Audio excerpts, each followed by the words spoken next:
Hi friends, आज हम बनाने लगे हैं बहुत ही आसान और मज़ेदार फ्रेंच टोस्ट कैसेरोल या फ्रेंच टोस्ट बेक। और बहुत अच्छा तरीका है ब्रेड के किनारे और एंड के पीसेस यूज़ करने का। तो चलें हम अपनी रेसिपी की तरफ आते हैं। सबसे पहले तो मेरे पास है यहाँ पे 500-550 ग्राम ब्रेड, तकरीबन 12 से 13 स्लाइसेस आप ले सकते हैं। लेकिन मैंने ब्रेड के कॉर्नर्स लिए हैं और ब्रेड के एंड वाले पीसेस लिए हैं। जब सैंडविचेस बनते हैं तो उसके कॉर्नर्स आप उतार के एक जिपलॉक में सेव करते रहें और उसके बाद जब आपके पास इनफ हो जाए तो उसका आप ये कैसरोल बना लें। और इससे लुक भी बड़ी खूबसूरत आती है। जब आप इसको कट करते हैं तो स्ट्रिप्स की बहुत अच्छी लुक आती है। उसके बाद है मेरे पास यहाँ पे 6 अंडे, जिसके अंदर मैं डालूंगी 1 कप दूध। फिर मैं इसके अंदर डालूंगी आधी टीस्पून नमक की। फिर इसमें जाएगा 2 टेबलस्पून चीनी के, और चीनी मेरी पिसी हुई है। इसमें फिर जाएगी 1 टीस्पून वनीला एसेंस की, क्वार्टर टीस्पून मेरे पास है दालचीनी का पाउडर, और क्वार्टर ही टीस्पून है मेरे पास ये फ्रेश नटमेग है। इसको मैं काट के डालूंगी इसके अंदर हल्का सा रफली। इससे बहुत अच्छा सा फ्लेवर आता है और बहुत अच्छी खुशबू भी आती है, बड़ा अर्थी सा फ्लेवर आता है इसका। तो इसको आप साइड पे रख लें। उसके बाद हमने एक डिश ली है, इसके ऊपर मैंने ऑलरेडी ऑयल लगाया हुआ है, ऑयल या मक्खन आप लगा लें। और उसके ऊपर हमने ये डाल दिए हैं सारे के सारे ब्रेड के पीसेस, और साथ ही जाएगा इस पे हमारा अंडे वाला अमेज़ा। और हम इसको मिक्स कर लेंगे। ओवन सेफ डिश के अंदर आप इसको डालें और इसको मिक्स करके आप जब रखेंगे तो ये अपना जो सारा का सारा एग वाला मिक्सचर है, जो अंडे और दूध का भी हमने मिक्सचर बनाया था, वो सोक कर लेगी। तो मीनवाइल हम आते हैं इसकी टॉपिंग की तरफ।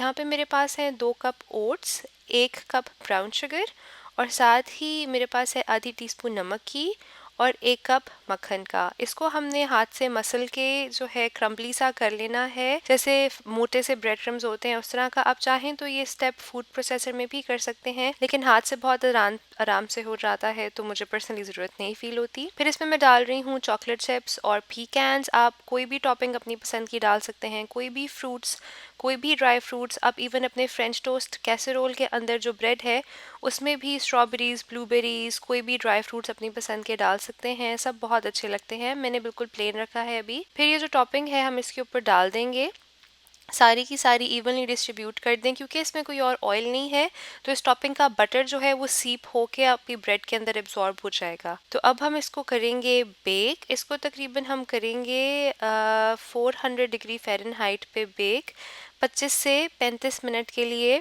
और मेरी पायरेक्स की डिश है जो है वो ग्लास वाली है, तो साइड से आपको नज़र आ जाएगी कि आपकी ब्रेड ब्राउन हो गई है, एजेस क्रिस्पी हो गई हैं, ऊपर से आपका जो ओट्स हैं वो भी थोड़े ब्राउन हो जाएंगे। तो तकरीबन 28 मिनट्स लगे थे मेरे कैसेरोल को। और अब आप ये देखें कि बबल्स भी आ गए हैं, ब्रेड सारी उसने मक्खन को एब्जॉर्ब कर लिया है और ये साइड से क्रिस्पी सी भी हो गई है।